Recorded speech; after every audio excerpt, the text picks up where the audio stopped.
కేటీఆర్ గారి పిలుపు మేరకు పల్లా రాజేశ్వర రెడ్డి ఎమ్మెల్యే గారి ఆదేశాల మేరకు బచ్చరపేట చౌరస్తాలో మన రేవంత్ రెడ్డి గారి దిష్టిబొమ్మ తలగబెట్టి నిరసన కార్యక్రమం చేయడం జరిగింది.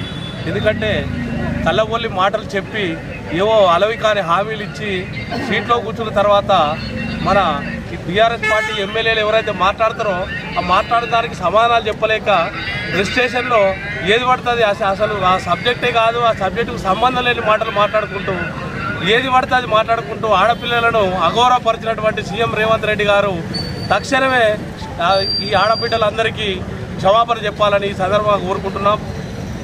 ఆచరణ సాధ్యం కాని హామీలు ఇచ్చి అధికారంలోకి వచ్చిన కాంగ్రెస్ ప్రభుత్వం ఇప్పుడు ఆ హామీలను మరి అసెంబ్లీలో ప్రస్తావిస్తూ ఉంటే జీర్ణించుకోలేక వాళ్ళ ఇచ్చిన హామీలు ఏవైతే ప్రజల్లో వ్యతిరేకత వస్తుందని చెప్పేసి ఈనాడు ప్రతిపక్షంగా అసెంబ్లీలో నిలదీస్తుంటే ఆ నిలదీతను జీర్ణించుకోలేక వ్యక్తిగతంగా మహిళలు అని చూడకుండా వాళ్ళ మీద వ్యక్తిగత దాడులు చేస్తూ ఉన్నారు.